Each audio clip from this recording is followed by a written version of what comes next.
बिस्मिल्लाहिर्रहमानिर्रहीम। अस्सलाम वालेकुम। मैं हूं खैरुल्लाह अजीज और आप देख रहे हैं मेरा यूट्यूब चैनल खैर की बात।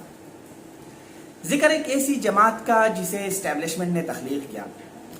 इस्टेब्लिशमेंट के कहने पे इस जमात को सीटें दिलवाई गई। इस्टेब्लिशमेंट के कहने पे ये जमात हुकूमत में शामिल होती और फिर इस्टेब्लिशमेंट के इशारे पे ये किसी भी वक्त हुकूमत छोड़ती। इंतखाबी अमल के दौरान इंतखाबात में जीत के लिए धौंस, धांधली, धमकियाँ, तशद्दुद, हत्ता के मुखालफिन का कत्ल इस जमात के लिए जायज़ होता।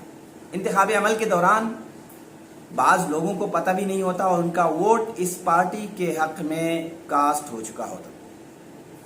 ये पार्टी इतनी खुशकिस्मत है, बल्कि उस वक्त ज़्यादा खुशकिस्मत थी कि मुर्दों के वोट भी इस जमात को मिल जाते थे। कराची में ठप्पा कल्चर की मुअज्जद ये जमात है।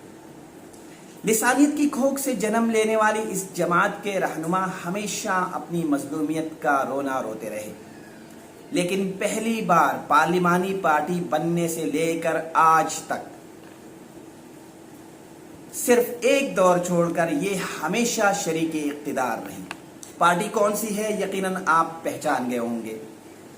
MQM ने कब कब इक़्तिदार के मज़े लूटे और कब ये ऊपर के इशारे पर इक़्तिदार से अलग हुई। एक नज़र इस पर। तवील मार्शल्ला के बाद 16 नवंबर 1988 को जमाती बुनियादों पर आम इंतखाबात में MQM को सिंध असम्बली के लिए 25 और कौमी असम्बली की 13 नशस्तें मिली। MQM मुल्क की तीसरी बड़ी पार्लिमानी पार्टी बन गई। हुकूमत साजी के लिए नवाज शरीफ और बेनज़ीर भुट्टो दोनों ने MQM से रब्ता किया। MQM वफ़द बेनज़ीर से मुलाकात से पहले लाहौर में नवाज शरीफ से मिला, बातचीत जारी रखने पर इत्तेफाक किया, लेकिन इस्लामाबाद पहुंचकर पीपल्स पार्टी से शराकत इक़्तिदार का फैसला हुआ। फैसल सब्ज़वारी कहते हैं, मुआहिदे पर अमल दरामद न होने पर MQM 11 माह बाद ही हुकूमत से अलग हुई। मार्च 1989 में MQM और IJI का दोबारा रब्ता हुआ। कई खुफिया मुलाकातें हुई। अमीन उल हक ने इंकिशाफ किया है कि बेनज़ीर भुट्टो के ख़िलाफ़ तहरीक अदम एतमाद भी इन्हीं मुलाकातों का नतीजा थी। MQM के एक रहनुमा ने नाम ज़ाहिर ना करने की शर्त पर बरतानवी नशरियाती इदारे को बताया कि उस ज़माने में भी ये सब कुछ गेट नंबर 4, चमक, इशारे और अंपायर की ख्वाहिश पर होता था। बीबी से नाराज़ सब बड़े तहरीक अदम एतमाद लाने पर बज़िद थे। नवंबर 1990 से जून 1992 तक MQM नवाज शरीफ की इत्तेहादी रही। कराची ऑपरेशन क्लीन अप शुरू होने पर MQM हुकूमत से अलहदा हुई। 6 अक्टूबर 1993 के इंतखाबात के बाद पीपल्स पार्टी की हुकूमत बनी। MQM ने कौमी असम्बली की पोलिंग का बाइकआउट किया। ये कौमी असम्बली में नशस्तें ना होने की वजह से पहली बार MQM वफाक में हुकूमत के साथ ना थी। अक्टूबर 1993 से नवंबर 1996 तक तकरीबन 3 साल MQM इक़्तिदार से दूर रही और यही वो दौर था जब कराची में लाकानूनियत अरूज पर थी। थानों और कानून नाफिज करने वाले इदारों की गाड़ियों, तनसीबात पर हमले होते रहे। कत्ल गारत कराची में मामूल बनकर रह गई थी। 1997 के इलेक्शन में MQM ने कौमी असम्बली की 12 नशस्तें जीती और नवाज शरीफ की इत्तेहादी बन गई। सिंध में भी नून लीग के लियाकत जतोई MQM की मदद से वज़ीर आला मुंतखब हुए। 17 अक्टूबर 1998 में साबिक़ गवर्नर हकीम मोहम्मद सईद की शहादत हुई।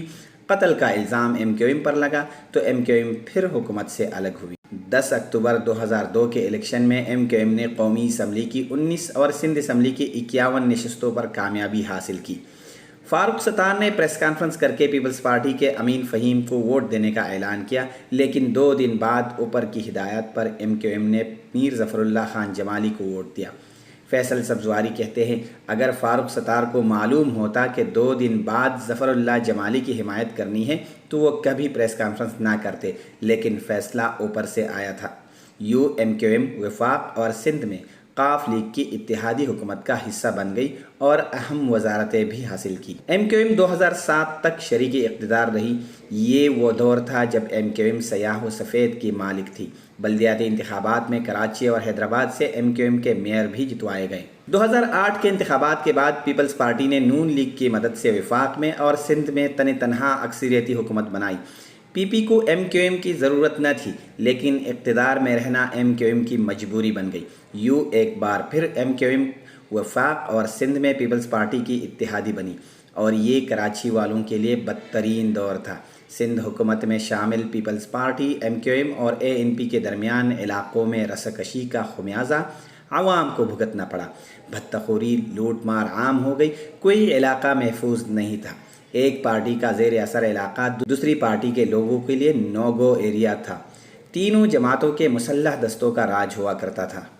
فیصل سبزواری تسلیم کرتے ہیں کہ MQM اقتدار کے بغیر نہ چلنے والی جماعت بن کر رہ گئی تھی۔ یہ دور ہمارے لیے قابل فخر نہ تھا۔ حکومت میں بار بار آنا جانا شرمندگی کا باعث تھا۔ اس دور میں MQM دسمبر 2008 میں مخلوط حکومت سے الگ ہوئی، جنوری میں پھر شامل ہوئی، 2011 میں پھر احتجاج کیا اور استعفے دیے، لیکن یہ استعفے منظور نہیں ہوئے۔ تیسری بار فروری 2013 یعنی عام انتخابات سے محض 2 ماہ پہلے MQM پھر حکومت سے الگ ہوئی۔ 2013 کے انتخابات کے بعد پیپلز پارٹی نے MQM کو حکومت میں شمولیت کی دعوت دی۔ فیصل سبزواری کے مطابق کارکنوں کی خواہش پر ہم حکومت میں نہیں گئے، لیکن مئی 2014 میں MQM حکومت میں شامل ہو گئی۔ اس بار کارکنوں سے نام نہاد رائے لینے کی بھی ضرورت محسوس نہیں کی گئی، لیکن 4.5 ماہ بعد یہ پارٹی پھر حکومت سے الگ ہو گئی۔ فیصل سبزواری نے اعتراف کیا کہ حکومت میں جانے یا نہ جانے کے فیصلے اوپر سے ہی ہوتے تھے۔ صف اول کی قیادت بھی اوپر کے فیصلوں سے لا علم ہوتی تھی۔ فیصل سبزواری تسلیم کرتے ہیں کہ 1 گھنٹہ پہلے تک گورنر عشرت العباد بھی لا علم ہوتے تھے کہ ہم حکومت سے نکلیں گے۔ 2018 کے انتخابات کے بعد MQM نے قومی اسمبلی میں 7 نشستیں جیتی اور پھر اوپر کے اشارے پر اپنے کٹر مخالف عمران خان کی حکومت میں شامل ہو گئی۔ 7 سیٹوں پر MQM کو 2 وزارتیں بھی ملی، لیکن اپریل 2022 میں جب عمران خان کے خلاف تحریک عدم اعتماد لائی گئی تو MQM نے پھر اشارے پر PDM سے سودے بازی کی اور عمران خان کو چھوڑ کر PDM میں شامل ہو گئی اور عمران خان کی حکومت کے خاتمے میں اہم کردار ادا کیا۔ یہ تو تھا MQM کا سیاسی چہرہ جو آپ نے دیکھ لیا۔ کراچی میں قتل و غارت میں بھی MQM کا ایک کردار رہا ہے، لیکن اس پہ ایک الگ ویڈیو بنانے کی ضرورت ہے۔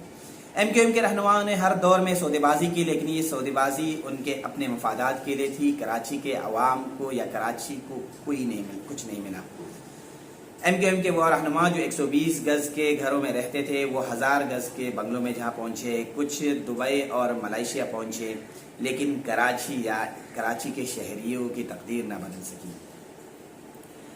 کراچی میں بلدیاتی انتخابات کے لیے MQM پھر کوٹا سسٹم کی سیاست کرے گی، مہاجر کارڈ کھیلے گی، لیکن اپنے 34 سالہ تاریخ میں، پارلیمانی تاریخ میں 30 سال اقتدار میں رہنے والی جماعت نے کبھی کوٹا سسٹم کے خاتمے کے لیے کردار ادا نہیں کیا، کبھی کراچی کے لوگوں کے لیے کوئی تعمیری کام نہیں کیا۔